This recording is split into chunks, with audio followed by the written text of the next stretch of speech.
Something's happened and now your cloth diapers smell.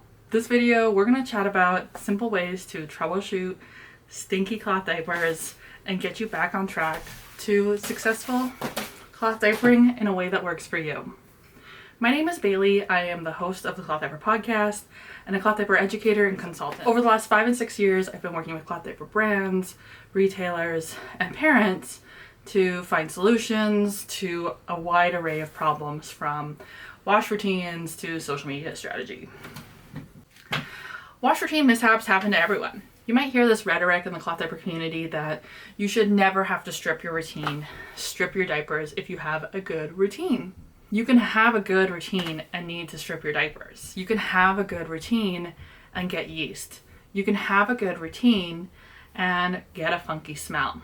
Sometimes our babies grow and change. That means that our diapers get dirtier, or our diapers get less dirty, or our diapers get different types of soil. I really hate the word soil, but that's a word that we often use in this industry.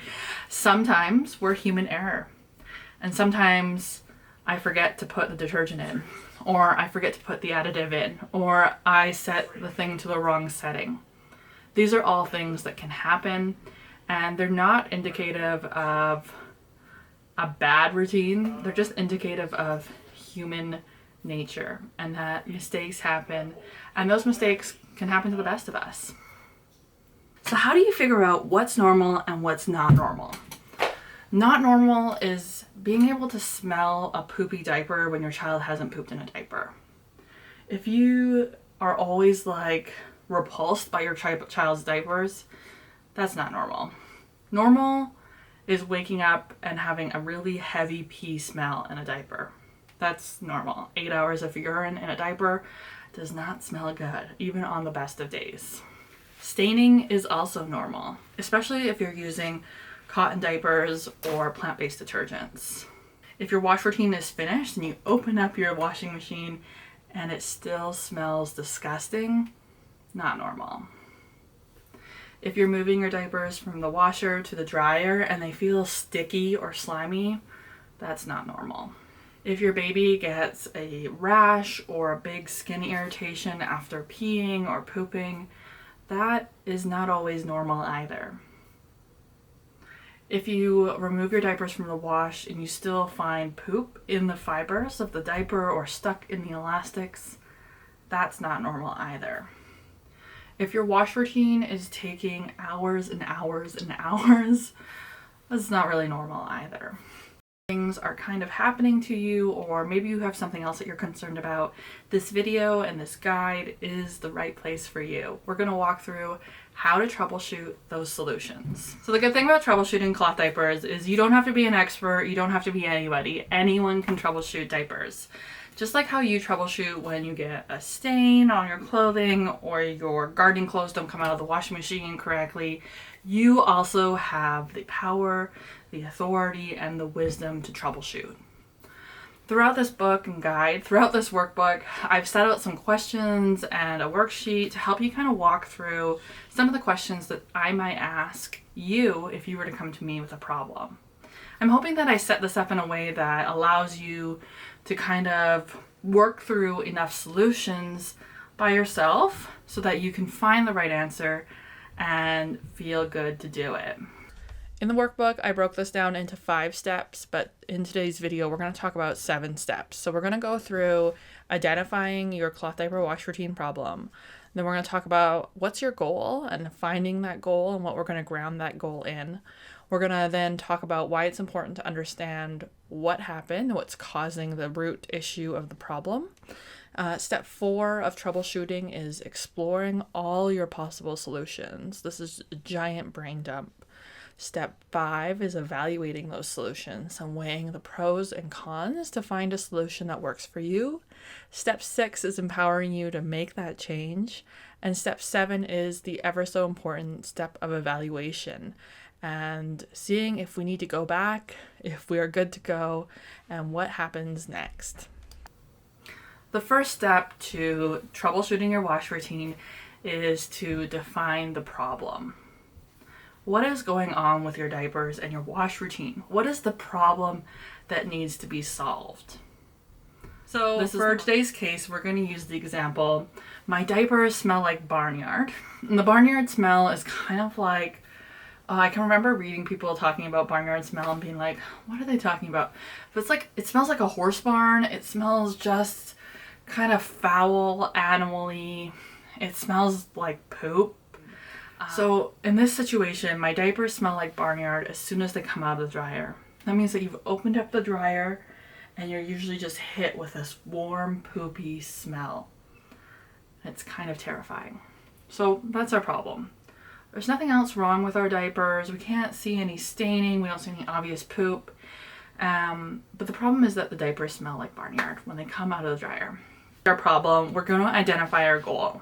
What do we want to be the outcome? This is also a good time to kind of lay down any foundations about why you are cloth diapering, just so that when we're looking for solutions, we can cross-reference that with the why we chose the cloth diaper. So in this case example about the barnyard smelling diapers, the goal is, and the outcome we want, is that we want our diapers to smell clean and fresh. And we're going to remind ourselves on this worksheet why we chose the cloth diaper. And for this family, we're choosing the cloth diaper because we wanted to reduce the financial impact of diapering on our family. So we're really looking for a low-cost solution to our problem.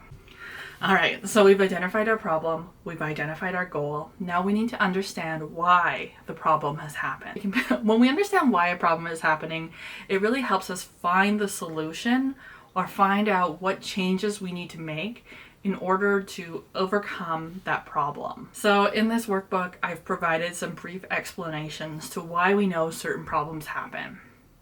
We're always learning though, and maybe some updated information will come out afterwards. That's okay too. If you've heard of other things, feel free to cross out and be like, Bailey was wrong. I am okay with being wrong. When we understand why our diapers smell, why our routine is taking so long, or why or what needs to happen, we can make those changes. So in this example where we're talking about the smelly barnyard diaper, we can talk about the fact that this often happens when poop is inadequately cleaned out of the fibers. We can assume that there is some sort of problem going on where the diaper cannot or is not getting clean enough in the wash routine process. Now that we kind of know why the problem has occurred, I want us to stop and think. Did anything happen this week? Did anything happen this month? Has anything kind of been off with baby? A lot of times when we talk about wash routines and we talk about wash routine problems, people will jump to the conclusion of it being a long running issue, that it took months and months to get to where we are. But I find in my consulting with parents that a lot of times wash routine problems and smells are because of one-off situations. So take a moment and to say, did anything happen this week? Was baby sick? Did another caregiver help out and maybe they forgot to remove poop? Did I move into a new house and now I'm using a new washing machine? Was there any little step in the process? Did anything go out of awry that normally would have happened? You might come to the conclusion that there was nothing, but you might also come to the conclusion that something did happen. We often see this happen with a lot of musty diapers. So if your diapers begin to smell really musty, sometimes it's because somebody moved into a new house and they never cleaned their washing machine.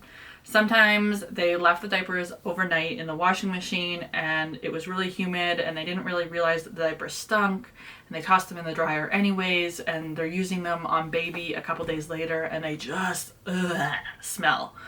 They can be like, oh, you know what? On Tuesday night, it got to like 95 degrees and I let the diapers sit for too long and then I dried them anyways and maybe, so all you gotta do is you just gotta wash them. Think about if there were any scenarios that may have impacted the outcome this week. Now that we've defined the diapering problem, we know our goal and we've kind of taken a step back to look and think about what's happened this week, we can begin to explore possible solutions. This is a good opportunity to just brain dump.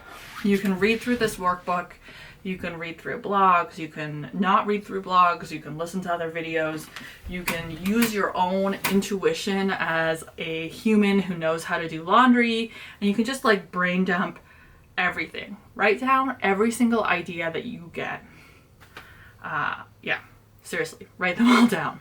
So when we're talking about this stinky diaper problem, some of these possible reasons are going to be, we could find a better way to remove poop. We could improve the agitation in our washing machine. We could increase the detergent. We could play around with the water temperature. We could check and see if we need to add more diapers or agitation balls. So the next step is to evaluate all the solutions as they might work for your family. You're also going to take a chance.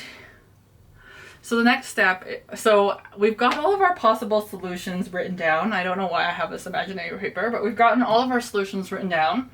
We're going to evaluate them. We're going to take a look at them each, and we're going to use our intuition, our common sense, and the wisdom that you have as a parent to figure out which one is best for your family. How do you do that? Well, first of all, you cross off the ones that straight up won't work. You have soft water and somebody said you need to use more detergent. Not happening. You're also going to consider the consequences, and the consequences is like a big scary word, but what I mean with consequences, I mean weighing the risks. Maybe somebody suggested to you, or you read somewhere, that the best way to do this is to add Calogan. This is if you had hard water. Well, Calogan is really expensive, and you're cloth diapering on a budget. The consequence is the financial expense of adding that product. So you're going to cross that off because you can't financially afford Calogan. That's okay. We can find a solution that doesn't require expensive additives or expensive detergents. So go through all of your solutions and think through, what could this work? Only you know what you've already tried or done. Only you know what really works for your family. A lot of times when I consult with parents, I throw out a whole bunch of different ideas because they don't always tell me the whole story. You know the whole story. So go through that list of ideas and weigh through the pros, the cons, and any limitations. And don't be scared to cross off. All right, so you've got a list now, and it's got a few ideas on it. A few ideas that you think might work. A few ideas that aren't going to cost you extra money. A few ideas that are easy and sustainable for your family. Now what do? We make that change. For many wash routine problems, washing your diapers with a new wash routine will kick the existing smells and problems. I'm right, yeah. I really did say that. I didn't say we had to go strip our diapers first. What I said is just wash your diapers again. Wash your diapers again with a new routine. Now, if your diapers are giving your babies like big scary rashes or like pungent smells that daycare won't even touch, maybe consider stripping your diapers. But even the act of stripping is just a good thorough wash. A good thorough wash, that's all you gotta do. Some solutions to problems may be to do a little bit of a bleach wash, or to add a little bit of additor, or to add a little more detergent on a one-off situation. Just go do that. Look for the easiest low-cost option first, and then work your way through all the possible solutions. So with this stinky diaper problem, I realized that I wasn't adequately removing the poop. And so what I started doing was removing the poop better. And my diapers started to smell better. I was doing a half-stop job. I was doing a half job on poop removal. And when I started removing the diapers better, removing the poop better from the diapers, I got a better clean. Sometimes the answer is really easy. Sometimes the answer is just remove the poop better. Sometimes the answer is a little more complex. So we've identified the problem. We've made a goal. We've considered all of our possible solutions, and we've made a change to our wash routine or to our entire diapering situation. Now it's time to evaluate and review. Did that change work? Not all changes do work. We had a lot of possible solutions, and sometimes one solution doesn't work, and that just means you need to try another one. Work your way through the list, starting with the easiest to the hardest. All right, that was a lot of information, but troubleshooting a cloth diaper wash routine problem is just like solving a problem. We're going to start by identifying the problem. What's going on with our diapers? Then we're going to figure out what do we want the outcome to be. We're going to take a moment and figure out, why does this problem happen? And what might be, why does this problem happen? That's all we're going to do. And then we're going to think about, did anything weird happen this week? Was there anything different? Because this is often where we can catch ourselves. We can catch the little small things. If nothing odd happened, and then we're going to go and we're going to think about why. Why does this problem happen? Once we understand the why for our problem, we can start to outline every possible solution. We're going to go through and evaluate all of those solutions for their pros and their cons. And we're going to choose a solution that we think will work for us. Then we're going to do that solution. We're going to make the change. Then we're going to evaluate it. Did it work? If it didn't work, we're going to go back to all of the possible solutions. Maybe none of the solutions are left. Maybe we need to reevaluate our problem. And we'll go through and you can repeat this process over and over again. What I love most about doing this kind of process and having you write it down is that if you write it all down, you don't even have to print off the workbook, but if you write it down on a piece of paper and you write down what you've tried and what you haven't done, when you go to find a safe person to bounce ideas off of, you can come with all of your ideas presented and be like, this is what I've tried. And together you can find out what went wrong. What did you miss? That second set of eyes is always so powerful. And usually why people come to me, I'm like the third set of eyes. And sometimes even as the third set of eyes, I'm like, you know who you should talk to? You should talk to someone else. Problem solving cloth diaper wash routine problems is mostly just asking a lot of questions and trying a lot of different things. Start simple. That is like my biggest piece of advice that I wish I could tell everybody. Every time that I chat with a cloth diaper retailer or somebody who manufactures cloth diapers, they're always like, people overcomplicate it. Look at diapers and it's just like, it's too many steps. You really can keep it simple. And you might be surprised that the simplest wash routines are, one, the easiest on your mental health and your appreciation of diapering, but also the easiest on your diapers. Don't be afraid to skip all that hogwash and go back to basics. It's just another load of laundry and you can do this.